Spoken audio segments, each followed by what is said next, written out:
We just finished flying the new FlyZone Albatros, and Rob was the primary flight technician, pilot, reviewer, blah blah blah, blah blah blah, Albatros expert. So he did most of the flyings, and he completed the review. So before we go into all the 5x5 review elements, Rob, what was your first impression as you took it off and you get that first experience from the Albatros? What was your take? Well, my first impression, the first thing I noticed when it took off was its stability.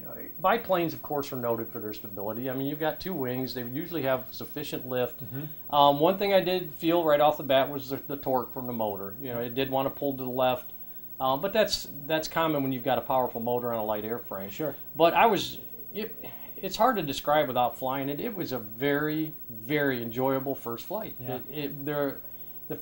By the first turn, I was comfortable.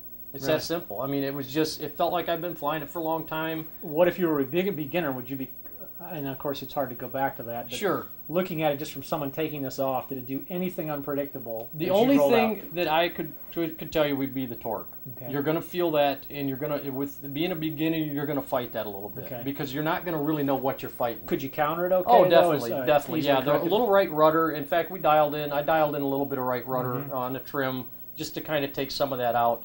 It was a little bit breezy when we flew, so I was taking the breeze into account also that maybe that was doing some of it. Yeah. But as a beginner, without understanding what torque roll is or the torque of the motor, it may feel a little jerky, but it's only going to take a matter of minutes before you get settled in. It's very, very forgiving in the air. It's a lot of fun. So you liked it? Oh, I'm going to try to calm my enthusiasm here. I did. I enjoyed it. It was a lot of fun. Shall we start with the review then? Let's go. All right, yep. We'll try to qualify or quantify some of those, okay. some of the enthusiasm. First category is model characteristics on our 5x5 review. The first element is build as advertised. Yes. And you put down a 5 out of 5 on yeah, there was nothing we had to do to this plane. Literally took it out of the box, charged the battery, threw it in the air, and other than what we mentioned as far as a little bit of trim, there was nothing that had to be done out of the box. Definitely a 5 out of 5.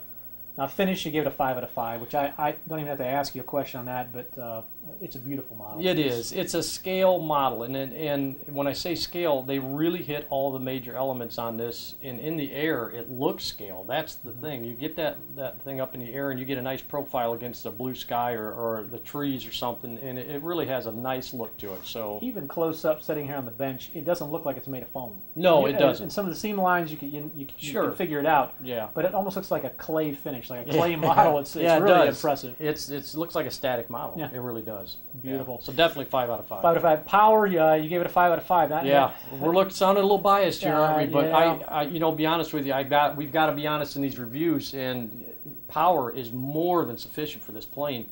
This thing will pull itself out of any trouble you get yourself in, as long as given that you have some height, obviously, but at ground level, it's got plenty of power. Now, we've flown micros that have so much power you can just do loop after loop after loop. Yeah. That's not the case with No, the Albatros. You're not going to get this to perform a loop from level flight without a little bit of a nosedive. And another thing that we found out, too, was the torque is going to prevent it from doing a nice clean loop.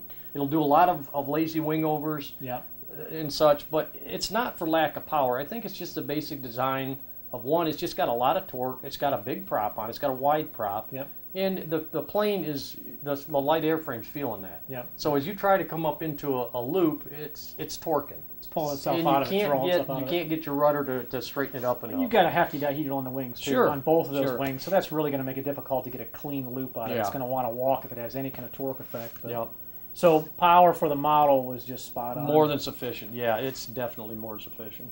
Ground handling, you gave it a 5 out of 5. And this is it's rough because I did fly this as well towards the end of the review, and I couldn't agree more with the rating you gave it. That ground handling, you'll see on the video, it's incredible. You get that thing, you take off, the rear end lifts up, and it's all yours. You just drive it around. Just drive it. And what we've noticed, we noticed a lot on takeoff rolls.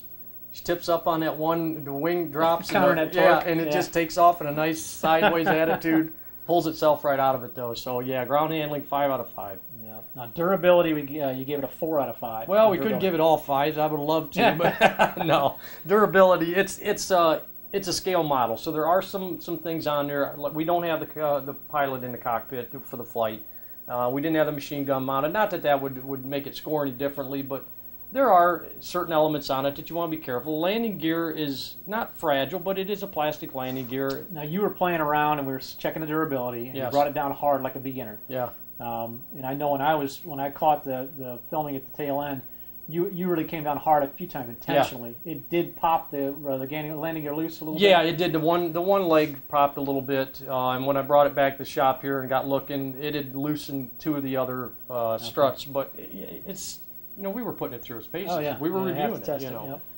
For a beginner, yeah, you're probably going to take some hits because I don't know what it would be like to land it in grass repeatedly, coming in, stuffing it in the grass. It's really hard to give any super ultra light microplane a high durability rating. Yeah. Usually you end up hurting them when you go to grab at them. They fall off the bench and you reach for it and you crush it. Yeah. But I've seen more guys do that with planes crushing wings trying to catch it. Oh, yeah. Instinctively, you just overpower it. So, but yeah, 4 out of 5, it's fair. For someone with experience. Yep. 5 out of 5. Really. Well, I also noticed too the transport of it, loose cell foam form fitted to the plane. Yeah. It's a drop in and go. Exactly. So that helps out a lot as well. Now we move on to the pilot experience portion of the review. The first element being flight as advertised, and I'm seeing 5s again. I'm surprised there's no 5.5s. The flight as advertised. I mean, you've spoken about it very early on. It sounds like it just gets a really strong recommendation. And really, I have to chime in as well. For me, it was. Yeah.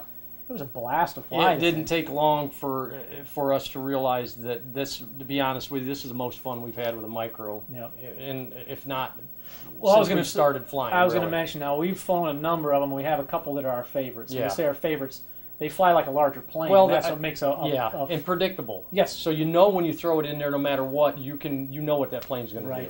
Now, there's a particular P-51 that we've both flown. Yeah. And for a 4-channel, that thing is rock solid. Oh, sure. Just amazing. Yeah. It's a unique experience.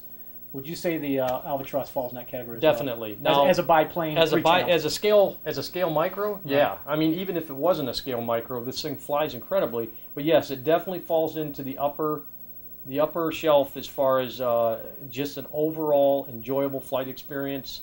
There are other micros out there that are inherently more stable. They're built to be stable. They're built to be a trainer-based model. Right. But this thing, I'm telling you, it's rock solid. It is absolutely predictable. I noticed a very wide performance envelope, too. It had incredibly stable, slow ground speed handling and takeoff and landing handling, a lot of authority. Yes. And then when you cranked full throttle and came out of a dive, it never got squirrely. It seemed like it tracked really well. Exactly. And when you watch the video, you'll notice I intentionally gave it a lot of hard cranks, right rudder, left rudder, coming up out of a shallow dive and into a climb, and it just pulls itself beautifully right up and out, stable. It's just so predictable. It really is. It's like I said, we're trying to curb our enthusiasm, but to a degree. But it was just an incredible flight experience for being a micro. It was a lot of fun. Moving on, field sizes, our next category. Now, you flew this in a parking lot at a park, or a small area. So small park or a gymnasium. Yeah. Perfect gymnasium flyer. Yep. Portability, 4.5 out of 5. Yeah, you're going to want to watch getting the throttle in. If you don't put the throttle in first and the plane's in there, you're in a hurry. Just be careful because the throttle's the radio transmitter's got to kind of tuck itself underneath there. And, with any foamy, like we just said earlier, you've got styrofoam pieces that come over top. A lot of things that can break. Yeah, you just got to be careful. The last category is skill level. Now, you've got it listed as a beginner. I think you put a few caveats in there as far as the beginner experience. It's not going to be a true trainer beginner plane, but acceptable for a beginner. Yeah. You think someone who's never flown before could go out and actually have success with the Albatros in enough areas? Yeah, I think they could. I personally learned to fly on a microplane, and I did it on my own. Kurt showed me a few pointers to get started, and of course I was like everybody the first couple times up and down in the ground all over until I realized that you're supposed to fly the plane, not fight it. And the Albatros is very forgiving. So to start off in the grass. So start off in the grass. Have somebody hand launch it for you. Don't try taking off right from the beginning. This plane takes off beautifully from the ground, but that's something that you need to work yourself into. And have somebody experienced with you, have them hand launch it, and the plane's going to fly for you. It's really not going to give you any bad. Self-corrects very well? Very well. When you come out of a turn and you release the rudder, it pops itself right into level flight and stabilizes itself. Definitely Very nice, trainer, yeah. beginner. Oh yeah. Well, that wraps up our review of the FlyZone Albatros. You can see the full review at our website at www.tubefly.com. If you have any questions that remain unanswered, you can click on the Ask To icon, which is located in the lower left corner of any of the screens on our website. It'll send us a message and we'll get back to you as soon as possible. I'm Kurt with Two Brothers Hobby. And I'm Rob. Thanks for watching.